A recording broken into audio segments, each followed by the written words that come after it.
يقول الله تبارك وتعالى: يا أيها الذين آمنوا قوا أنفسكم وأهليكم نارا وقودها الناس والحجارة عليها ملائكة غلاظ شداد لا يعصون الله ما أمرهم ويفعلون ما يؤمرون.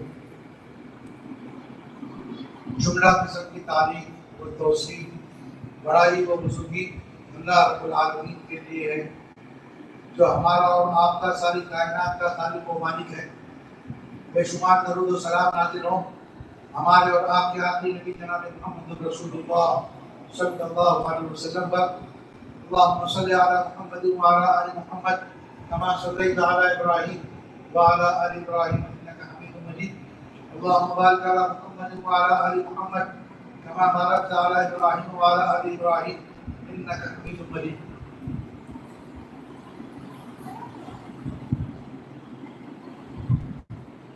اس مختصر سے حمد ثنا کے بعد حاضرین جمعہ، معزز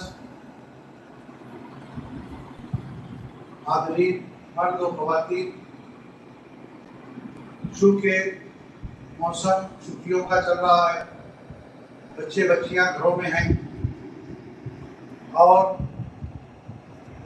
تعلیم کا آغاز ہونے جا رہا ہے، اسکول شروع ہونے والے ہیں۔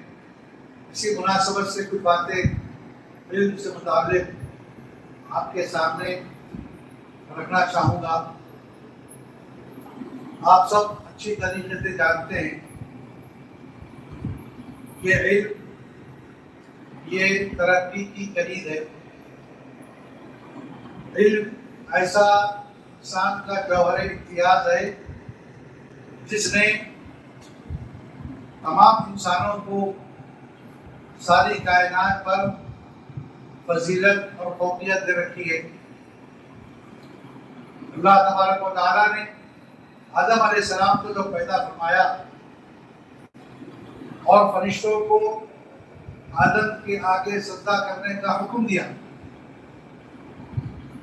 تو فرشتوں نے سوال کیا تھا، پوچھا تھا کہ آدم علیہ السلام کو، آدم کو یہ فضیلت اور فوقیت کیوں دی جا رہی ہے، کس بنا پر دی جا رہی ہے کہ آدم کے آگے فرشتوں کو بھی سجدہ کرنے کا اللہ نے حکم دیا۔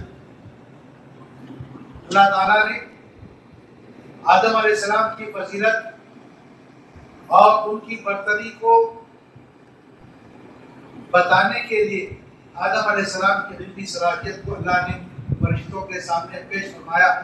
قرآن مجید میں کئی جگہوں پر یہ واقعہ اللہ نے بیان فرمایا ہے۔ سورہ بقرہ میں کہا: وَعَلَّمَ آدَمَ الْأَسْمَاءَ كُلَّهَا ثُمَّ عَرَضَهُمْ عَلَى الْمَلَائِكَةِ وَقَالَ رَبِّ أُرُونِي بِأَسْمَاءِ هَؤُلَاءِ إِن كُنتُمْ صَادِقِينَ۔ آدم علیہ السلام کو اللہ تعالیٰ نے سارے نام، ساری چیزوں کے خواص سکھائے، پھر ان چیزوں کو فرشتوں کے سامنے پیش کیا، کہا ان کے بارے میں بتاؤ، ان کے ناموں کے بارے میں، ان کی خاصیتوں کے بارے میں بتاؤ اگر تم اپنی بات میں سچے ہو۔ قالوا سبحانك لا علم لنا الا ما علمتنا انك انت العليم الحكيم۔ فرشتوں نے کہا کہ تیری ذات پاک ہے، ہمیں تو اتنا ہی علم ہے جتنا تو نے ہمیں سکھایا ہے، تو ہی جاننے والا ہے، حکمت والا ہے۔ فرشتوں نے اپنی ناعلمی ظاہر کی۔ قال يا آدم انبئهم بأسمائهم ولما أنبأهم بأسمائهم قال ألم أقل لكم إني أعلم غيب السماوات والأرض وأعلم ما تبدون وما تكتمون۔ اللہ نے کہا کہ آدم تم ان چیزوں کے نام بتاؤ، ان کی خاصیتیں بتاؤ۔ تو آدم علیہ السلام نے جب ان چیزوں کے نام بتائے، ان کی خاصیتیں بتائیں، تو اللہ تعالیٰ نے کہا کہ میں وہ سب چیزیں جانتا ہوں، آسمان و زمین کا غیب جانتا ہوں، لہذا آدم کو جو فوقیت دی گئی ہے، آدم کو جو فضیلت دی گئی ہے کہ ان کو مسجود ملائک بنایا گیا، اس کی وجہ، اس کی بنیاد کا علم ہے۔ کہ علم کی بنیاد پر آدم علیہ السلام کو فرشتوں پر اللہ تعالیٰ نے فوقیت دی، یہ علم ہے۔ اور اسی علم کے ذریعے سے آدمی اپنے رب کی معرفت حاصل کرتا ہے کہ آپ اللہ کون ہے، ہمارا رب کون ہے، اس کے حقوق کیا ہیں۔ اسی علم کے بنیاد پر آدمی اپنی ذات کی معرفت حاصل کرتا ہے کہ ہم کون ہیں، کہاں سے آئے ہیں اور ہمیں دنیا میں کیوں بھیجا گیا ہے، ہمارے دنیا میں آنے کا مقصد کیا ہے۔ اور اسی علم کی بنیاد پر آدمی کائنات کی معرفت حاصل کرتا ہے۔ یہ مختلف درجات کی معرفت جب حاصل ہو جاتی ہے تو انسان تب جا کر علم والا بنتا ہے، ایمان والا بنتا ہے۔ لہذا ایمان لانے کے لیے، مومن کہلانے کے لیے، مسلمان ہونے کے لیے علم کا ہونا ضروری ہے۔ علم کے بغیر آدمی ایمان والا بھی نہیں بن سکتا، اور جس کو جتنا زیادہ علم ہوگا اتنا زیادہ وہ ایمان والا، اتنا زیادہ وہ مسلمان بندہ بنتا جائے گا، اللہ کا نیک بندہ بنے گا، اچھا بندہ بنے گا، اللہ سے ڈرنے والا بندہ بنے گا۔ اللہ نے قرآن مجید میں کہا انما یخشی اللہ من عباد العلماء، کہ اللہ تبارک و تعالیٰ سے اہل علم ہی ڈرتے ہیں، علم والے ہی ڈرتے ہیں۔ جس کو علم ہوگا، جتنا زیادہ اللہ کا علم ہوگا، اللہ کے بارے میں معلومات ہوگی، اللہ کی ذات کے بارے میں، اللہ کے اسماء کے بارے میں، اللہ کی صفات کے بارے میں، اللہ کی توحید کے بارے میں، جس کو جتنا زیادہ علم ہوگا اتنا زیادہ وہ اللہ تعالیٰ سے ڈرنے والا بندہ ہوگا، اتنا زیادہ نیک ہوگا، اتنا زیادہ وہ صالح ہوگا، اتنا زیادہ وہ معاشرے کے لیے اچھا انسان ہوگا۔ اور جب آدمی کو اس بات کا علم ہو کہ اس کی ذات پر، اس پر اللہ کے کیا حقوق ہیں، بندوں کے کیا حقوق ہیں، تب وہ جا کر ان حقوق کو ادا کرنے کی کوشش کرے گا۔ تو معلوم ہوا کہ ہم پر جو حقوق اللہ کے عائد ہوتے ہیں کہ نماز ہے، زکوٰۃ ہے، اس کی ادائیگی ہے۔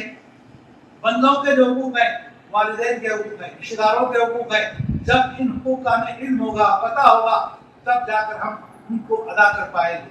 تو حقوق کی ادائیگی، چاہے وہ حقوق اللہ ہو، چاہے وہ حقوق العباد ہو، ان کی ادائیگی بھی علم پر موقوف ہے کہ جس کو جتنا علم ہوگا اس کو وہ ادا کرے گا، اور اتنا زیادہ وہ اچھے طریقے سے حقوق کو ادا کرنے کی کوشش کرے گا۔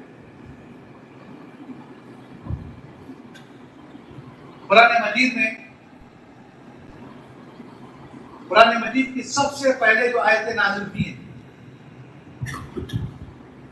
اقرأ باسم ربک الذی خلق، خلق الانسان من علق، اقرأ وربک الاکرم، الذی علم بالقلم، علم الانسان ما لم یعلم۔ یہ 5 آیتیں قرآن مجید کی سب سے پہلے نازل ہونے والی آیتیں نبی کریم صلی اللہ علیہ وسلم پر۔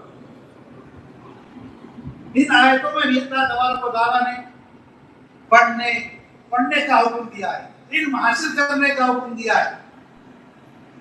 تو اس سے آپ اندازہ لگا سکتے ہیں کہ قرآن مجید جب نازل ہوا اور اس کے نزول کا آغاز ہوا، اللہ نے یہ نہیں کہا کہ نماز پڑھو، زکوٰۃ دو اور دوسرے احکام اللہ تعالیٰ نے نازل نہیں کیے۔ سب سے پہلا حکم یہی دیا، اقرأ باسم ربک الذی خلق، آپ پڑھیے اپنے رب کے نام سے جس نے آپ کو پیدا کیا۔ پڑھنے کا حکم دیا، علم حاصل کرنے کا حکم دیا، اور اللہ تبارک و تعالیٰ نے اس سے ہمیں یہ پیغام دیا کہ انسان کی ترقی کا راز، انسان کے شرف اور اس کی دنیا میں اور آخرت میں عزت کا راز علم میں ہے، پڑھنے میں ہے، سیکھنے میں ہے، سکھانے میں۔ تو جب پڑھنے کا اللہ تبارک و تعالیٰ نے ہمیں حکم دیا، اور پھر یہ بھی دیکھیں کہ ان 5 آیتوں میں اللہ تبارک و تعالیٰ نے جہاں پڑھنے کا حکم دیا ہے نبی کریم صلی اللہ علیہ وسلم کو، اسی میں ساتھ ساتھ اللہ تعالیٰ نے انسان کو پیدا کرنے کا بھی تذکرہ کیا۔ پڑھنے کے حکم کے ساتھ ساتھ اللہ تعالیٰ نے انسان کو پیدا کرنے کا، خلق الانسان من علق کا، اللہ نے انسان کو خون کے لوتھڑے سے، جمے ہوئے خون سے پیدا کیا۔ پڑھنے کے حکم دینے کے ساتھ انسان کی پیدائش کا تذکرہ کرنا، اس میں اس جانب اشارہ ہے کہ جس اللہ تبارک و تعالیٰ نے انسان کو پیدا کیا، زندگی دی، جینے کا انتظام کیا، دنیا میں اس کی ضرورتیں پوری کی، اسی کے انتظام کا ایک اہم ترین حصہ یہ ہے کہ اللہ تبارک و تعالیٰ نے کلام اللہ کو نازل فرمایا، قرآن مجید کو نازل فرمایا۔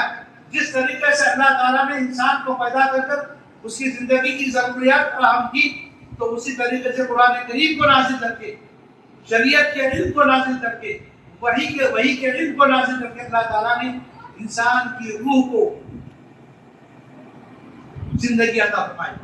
اسی لیے علامہ ابن قیم رحمہ اللہ لکھتے ہیں اپنی کتاب میں کہ جو ہے جس طریقے سے انسان کو دنیا میں سانس لینے کے لیے ہوا کی ضرورت ہے، زندگی کے لیے غذا کی ضرورت ہے، اس سے کہیں زیادہ انسان کو علم وحی کی ضرورت ہے، شریعت کی ضرورت، شریعت کے علم کی ضرورت ہے۔ اگر انسان کو ہوا نہ ملے، انسان کو غذا نہ ملے، تو اس کی زندگی فنا ہو جاتی ہے، اس کی زندگی ختم ہو جاتی ہے۔ اور اسی طریقے سے اگر روح کو وحی کا علم نہ ملے، شریعت کا علم نہ ملے، تو انسان کی روح بھی فنا ہو جاتی ہے۔ لہذا علم وحی کا علم، شریعت کا علم، دین کا علم، مذہب کا علم، یہ انتہائی اہم اور ضرورت والا علم۔ آپ یہ جانتے ہیں، ہم اچھی طریقے سے بات سمجھتے ہیں کہ دنیا میں دو طرح کے علم رائج ہیں۔ ایک کائناتی علم ہے، دنیا کا علم ہے، جس کو ہم ماڈرن ایجوکیشن کہتے ہیں، اور دوسرا علم شریعت کا علم ہے، نبوت کا علم ہے، وحی کا علم۔ اللہ تبارک و تعالیٰ نے قرآن مجید میں دنیا کی تعلیم کو، دنیا کے علوم کو، کائنات کے علوم کو اہم ضرور بتایا ہے۔ بتایا وَسَخَّرَ لَكُم مَّا فِي السَّمَاوَاتِ وَمَا فِي الْأَرْضِ جَمِيعًا مِّنْهُ۔ اللہ کا تمہارے لیے اللہ تعالیٰ نے جو آسمانوں میں ہے، جو زمین میں ہے، سب کو تمہارے ماتحت بنا دیا ہے۔ آج انسان اپنے اسی علم کی بنیاد پر، دنیاوی علم کی بنیاد پر زمین پر سفر کرتا ہے، ہواؤں میں اڑتا ہے، سمندروں میں تیرتا ہے۔ یہ دنیاوی علوم کی برکت ہے۔ اللہ نے اس کا بھی تذکرہ قرآن مجید میں کیا ہے، اس کو اہم ضرور بتایا ہے، لیکن کائنات کے علوم سے، دنیاوی علوم سے، دنیاوی علوم پر فوقیت اور ترجیح اللہ تبارک و تعالیٰ نے شریعت کے علم کو دی ہے، نبوت کے علم کو دی ہے، وحی کے علم کو دی ہے۔ اس کی وجہ یہ ہے کہ جو ہے اگر دنیاوی علوم، کائنات کے علوم، یہ ماڈرن ایجوکیشن اگر شریعت کے علم سے ناشنا ہو اور دین کے علم سے نابلد ہو، تو یہ سارے علوم خود گمراہ ہو جاتے ہیں، راستہ بھٹک جاتے ہیں، انسان کو منزل مقصود تک نہیں پہنچاتے، اللہ تک نہیں پہنچاتے۔ اللہ تک پہنچانے والا علم وہ شریعت کا علم ہے، وہ نبوت کا علم ہے، وہ دین کا علم ہے۔ تو لہذا اگر دنیاوی علوم کے ساتھ دینی علوم نہ دیے جائے، دین کا علم حاصل نہ کیا جائے، تو یہ دنیاوی علوم انسان کو گمراہ بنائے۔ آپ آج دیکھ سکتے ہیں دنیا میں علم کا ڈنکا بج رہا ہے، ترقی ہے، اور دنیاوی علوم میں آدمی انتہائی تیزی سے ترقی کر رہا ہے۔ روزانہ نئی نئی ایجادات آپ کے سامنے آتی ہے، آ رہی ہیں، آپ ان سے فائدہ بھی اٹھاتے ہیں۔ لیکن آپ دوسری طرف یہ بھی دیکھیں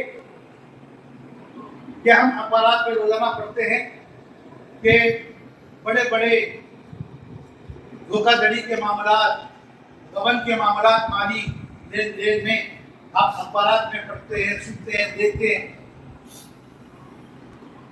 اور یہ بھی کہ اس میں جو لوگ ملوث ہیں دھوکہ دینے میں، مال ہڑپنے میں، غبن کرنے میں، پڑھے لکھے لوگ ہیں، ایجوکیٹڈ لوگ ہیں، تعلیم یافتہ لوگ ہیں۔ یہاں سوال پیدا ہوتا ہے کہ تعلیم تو انسان کو اچھا بناتی ہے، مہذب بناتی ہے، معاشرے کے لیے فائدہ مند بناتی ہے، تو پھر یہ تعلیم یافتہ لوگ کیسے لوگوں کو دھوکہ دے رہے ہیں، کیسے لوگوں کا مال ہڑپ کر رہے ہیں، کیسے غبن کر رہے ہیں، لاکھوں کروڑوں کی جو ہے ہیرا پھیری سرکاری اداروں میں ہوتی ہے اور نجی اداروں میں ہو رہی ہے۔ تو سوال یہی ہے کہ جو ہے اس میں ملوث جو پڑھے لکھے لوگ ہیں، تعلیم تو انسان کو اچھا بناتی ہے، تو یہ پھر یہ رشوت ستانی، یہ دھوکہ دھڑی ان تعلیم یافتہ لوگوں کی طرف سے کیوں ہو رہی ہے؟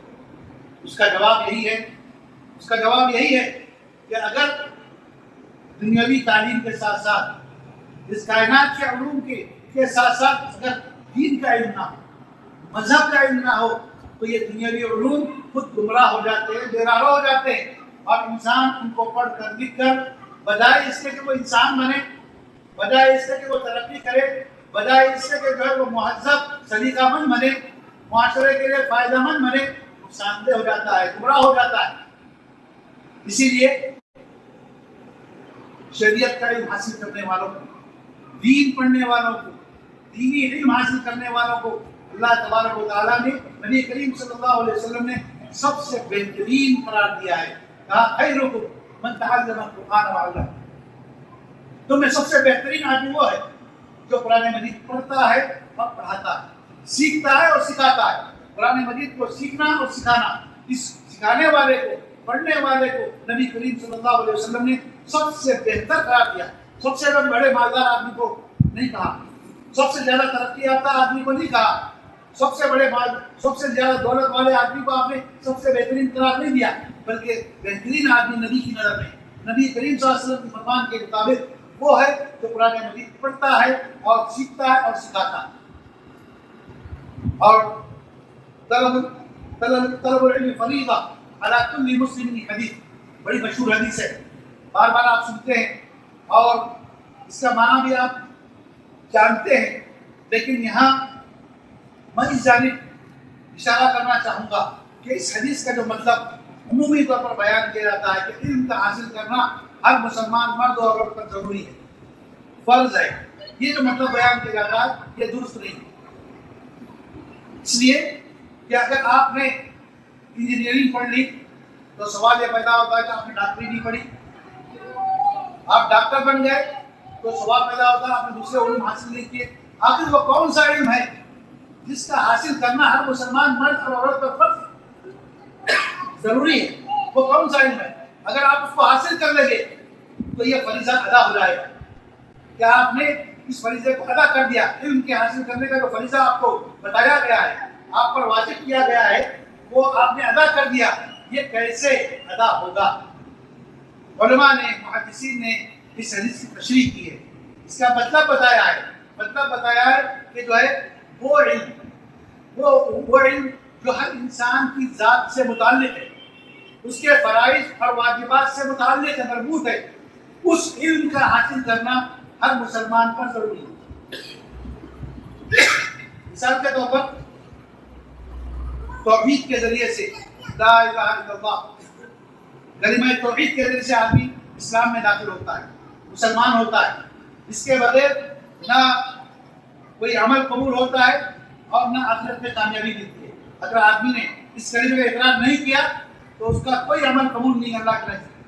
اس نے اس کلمے کا اقرار نہیں کیا تو آخرت میں اس کو کامیابی نہیں۔ یہ آپ کو معلوم ہے کہ اس کے بغیر آدمی اسلام میں داخل نہیں ہو سکتا۔ تو لہذا توحید کا سیکھنا آپ کے لیے ضروری ہے کہ توحید کیا ہے، توحید کے معنی اور مطلب کیا ہے، اور اسی کے ساتھ ساتھ توحید کی ضد شرک کیا ہے، تاکہ آپ انجانے میں شرک میں مبتلا نہ ہو جائیں۔ تو توحید کا سیکھنا، شرک کا سیکھنا آپ کے لیے فرض اور لازم ہو گیا۔ اسی طریقے سے اور جو آپ کی ذات سے متعلق امور ہیں، حقوق ہیں، واجبات ہیں، فرائض ہیں، ان کے بارے میں ان کے بارے میں سیکھنا آپ پر فرض اور لازم ہوا۔ یہ فرض عین ہے۔ البتہ مکمل علم نبوت، علم دین کا حاصل کرنا یہ فرض کفایہ ہے۔ سارے مسلمان عالم نہیں ہو سکتے، اور نہ یہ مطلوب ہے کہ سارے مسلمان عالم بنے، بلکہ عالم اور ہی کچھ لوگ ہوں گے، قوم کا ایک طبقہ وہ عالم بنے گا، یعنی مکمل دین کا، شریعت کا علم حاصل کرے گا، لیکن علم کی وہ بنیادی معلومات جو ہر فرد سے، اس کی ذات سے متعلق ہے، اس کے حقوق اور واجبات سے متعلق ہے، اس کا سیکھنا یہ فرض عین ہے کہ ہر مسلمان مرد کے لیے بھی ضروری ہے، عورت کے لیے بھی ضروری ہے۔ لہذا آپ توحید سیکھیں گے، آپ پر نماز فرض ہے تو نماز کیسے پڑھنا ہے، نماز کے کیا واجبات ہیں، کیا شرائط ہیں، اس کا سیکھنا، نماز کیسے پڑھنا ہے، یہ آپ پر ضروری ہوا۔ آپ شادی کرتے ہیں تو میاں کے حقوق کیا ہے، دولہے کے حقوق کیا ہے، دلہن کے حقوق کیا ہیں، شادی بیاہ کے بعد اس کا جاننا آپ کے لیے ضروری ہوا۔ آپ تاجر پیشہ ہیں تو لہٰذا تجارت کے اسلامی اصول کیا ہے، کیا حلال ہے، کیا حرام ہے، اس کا سیکھنا آپ کے لیے ضروری ہوا۔ اور آپ اسی طریقے سے کوئی بھی پیشہ اختیار کرتے ہیں اس میں اسلامی تعلیمات کیا ہیں، کیا کرنا چاہیے کیا نہیں کرنا چاہیے، اس کا سیکھنا آپ کے لیے ضروری ہو، آپ پر فرض ہے، اس کے بعد ہی آپ وہ پیشہ اختیار کریں گے۔ لہٰذا معلوم یہ ہوا کہ دین کی وہ بنیادی معلومات جو آپ کی ذات سے متعلق ہیں اور آپ کے حقوق اور واجبات سے فرائض سے متعلق ہیں، ان کا سیکھنا ہر مسلمان پر ضروری ہے، مرد پر بھی ضروری ہے، عورت پر بھی ضروری ہے۔ اسی لیے کہا گیا کہ جو آدمی جتنا زیادہ علم حاصل کرے گا، دین کا علم حاصل کرے گا، شریعت کا علم حاصل کرے گا، اتنا زیادہ وہ مسلمان بنتا جائے گا، اس کا اسلام مکمل ہوتا چلا جائے گا۔ امام بخاری رحمہ اللہ صحیح بخاری میں یہ باب مانتے ہیں، باب العلم قبل القول والعمل، کہتے ہیں کہ جو ہے کہنے سے پہلے کچھ کرنے سے پہلے جاننے کا بات، یعنی آپ کوئی بھی بات کہنا چاہتے ہیں اس کے کہنے سے پہلے آپ کو جاننا چاہیے کہ وہ بات صحیح ہے کہ نہیں، کچھ کرنا چاہتے ہیں کرنے سے پہلے آپ کو یہ جاننا پڑے گا کہ وہ کام صحیح ہے کہ نہیں ہے اسلام کی نظر میں۔ تو لہٰذا کہتے ہیں کوئی بھی کام آپ دنیا کا کریں، دین کا کریں، اس کام کو کرنے سے پہلے اس کے بارے میں آپ معلومات حاصل کریں گے، تبھی آپ وہ کام انجام دیں گے، تبھی وہ کریں گے۔ تو علم جو ہے لہٰذا آپ لا الہ الا اللہ کی گواہی بھی اسی وقت دیں گے جب آپ کو لا الہ الا اللہ کے معانی اور مطالب کا علم ہو کہ اس کا مطلب کیا ہے، تبھی آپ جو ہے اس کی گواہی دیں گے۔ لہٰذا توحید بھی یہ علم کی متقاضی ہے، علم کے بغیر توحید بھی نہیں آتی، علم کے بغیر آدمی مسلمان ہی نہیں ہوتا۔ لہٰذا آدمی اتنا زیادہ شریعت کا علم حاصل کرتا جائے گا اور کرتے ہوئے اس پر عمل کرے گا، اس کا ایمان مکمل ہوتا جائے گا، ویسے اس کا ایمان بڑھتا ہوا چلا جائے گا۔ تو علم دین، علم شریعت انتہائی اہم ترین علم ہے، لیکن وہیں افسوس کے ساتھ کہنا پڑتا ہے کہ جس دین کی اسلام نے، اللہ تبارک و تعالیٰ نے، نبی کریم صلی اللہ علیہ وسلم نے بڑی اہمیت بتائی، فضیلت بتائی، وہی علم آج بے اعتنائی کا شکار ہے۔ مسلمانوں کے نزدیک اس کی حیثیت بالکل معمولی ہو گئی ہے، مسلمان اس کو اہمیت نہیں دیتے ہیں اور اس کے تعلق سے اتنے سنجیدہ نہیں، حالانکہ حالات کا تقاضا ہے۔ ہم جس زمانے سے گزر رہے ہیں، ہندوستان کے جو حالات ہیں، ہمارے ملک کے، ان حالات میں علم دین کی اہمیت بہت بہت بڑھ جاتی ہے، بہت اہم ہو جاتی ہے۔ آپ ہمارے ان بچوں کو، ہماری ان بچیوں کو اور بڑوں کو، نوجوانوں کو شریعت کے علم کی انتہائی ضرورت ہے۔ آپ جانتے ہیں کہ جو ہے موجودہ ماحول جہاں تعلیم کو، علم کو شرک سے تہرالود کیا جا رہا ہے، تعلیم میں شرک کی آمیزش کی جا رہی ہے، شرک لایا جا رہا ہے کہ جو ہے اسکولوں میں، مدرسوں میں، مختلف کالجوں میں جو ہے بچوں کو شرک کی تعلیم دی جاتی ہے، ان سے شرکیہ اعمال کرائے جاتے ہیں، ان سے شرکیہ عقائد کہلوائے جاتے ہیں۔ ایسے میں دینی علم کی اہمیت بہت زیادہ بڑھ جاتی ہے، بہت اہم ہو جاتی ہے کہ ہر ماں باپ سرپرست اس پر یہ واجب ہے، اس پر یہ ضروری ہے ہندوستان کے موجودہ حالات میں کہ وہ اپنے بچوں کو، اپنے ماتحتوں کو قرآن مجید کی تعلیم کے مطابق لقمان حکیم کی زبان میں تعلیم دے۔ کیا تعلیم دے؟ لقمان حکیم نے اپنے بچے کو تعلیم دی، یا بنی لا تشرک باللہ ان الشرک لظلم عظیم، اے میرے بیٹے تم اللہ کے ساتھ شرک مت کرو۔ آج ضرورت ہے اس بات کی کہ ہم میں سے ہر آدمی جو سرپرست ہے، والد ہے، ماں ہے، باپ ہے، انہیں چاہیے کہ وہ قرآن مجید کی اس تعلیم کی روشنی میں جو لقمان حکیم نے اپنے بیٹے سے کہا تھا، ہم اپنے بچوں سے کہیں، اپنے بچوں کو تعلیم دے، یا بنی لا تشرک باللہ، اے میرے بچے اللہ کے ساتھ شرک مت کرو، اے میرے بیٹے اللہ کے ساتھ شرک نہ کرنا۔ ایسی تعلیم کی آج بہت شدید ضرورت ہے، اس کے ہم مسئول ہیں، ہم ذمہ دار ہیں۔ ہر ماں باپ اللہ کے سامنے جواب دہ ہے، کیا انہوں نے اپنے بچے کو، اپنی بچی کو توحید کا علم دیا تھا، توحید سکھائی تھی، توحید کے بارے میں بتایا تھا، شرک سے انہیں ڈرایا تھا، شرک سے انہیں منع کیا تھا، اس کے وہ جواب دے۔ اللہ تعالیٰ ان سے قیامت میں سوال کرے گا۔ آپ سے اللہ یہ نہیں پوچھے گا کہ آپ نے اپنے بچے کو ڈاکٹر بنایا، انجینئر بنایا، دنیا کا جو ہے دنیا کی ڈگریاں دلائی، اللہ اس بارے میں آپ سوال نہیں کرے گا۔ آپ سے سوال کرے گا تو یہ سوال کرے گا کہ آپ نے اپنے بچے کو توحید بتایا تھا، شرک سے اس کو ڈرایا تھا، شرک سے بچنے کی اس کو تلقین کی تھی، جیسے لقمان حکیم نے اپنے بیٹے سے ایک بیٹے کو تلقین کی تھی. یہ سوال آپ سے ضرور ہوگا، ہمیں کیا جواب دینا ہے، ہم اللہ کو کیا جواب دیں گے جب ہم سے یہ سوال ہوگا. تو ہر آدمی اپنا جواب تیار رکھے. اسی لیے ہمیں اس ماحول میں اپنے بچوں کو، اپنی بچیوں کو توحید کی تعلیم دینی ہوگی. اس کے لیے جہاں کہیں اگر وہ نہیں دے سکتے، جہاں توحید کی تعلیم کا انتظام ہے، وہاں بچوں بچیوں کو بھیجنا ہوگا اور ان سے مدد لینی ہوگی اور اپنے بچے اور بچیوں کو توحید کے بارے میں بتانا ہوگا. ورنہ کل قیامت میں آپ کو اس سوال کا جواب اللہ کے سامنے دینا ہوگا. اور پھر دیکھیے حضرت ابراہیم علیہ السلام نے بھی اپنے بچوں کو کیا وصیت کی تھی. وصیت کیا یا بنیا، ابراہیم علیہ السلام نے کہا تھا وَلَا تَمُوتُنَّ إِلَّا وَأَنْتُمْ مُسْلِمُونَ، کہا تھا کہ اے میرے بیٹے تم میرے بعد جو ہے اسلام پر قائم رہنا، اسلام پر جمے رہنا یہاں تک کہ تمہیں موت آ جائے. یعنی مرتے دم تک اسلام کو پکڑے رہنا، اسلام پر عمل پیرا رہنا. اور اسی طریقے سے یعقوب علیہ السلام نے اپنے بچوں کو وصیت کی تھی. مرنے کے وقت میں ان سے پوچھا تھا مَا تَعْبُدُونَ مِن بَعْدِي، میرے بعد تم کس کی عبادت کرو گے، میرے بعد تم کس کی عبادت کرو گے. قالوا نعبد إلهك وإله آبائنا إبراهيم وإسماعيل وإسحاق إله واحدا.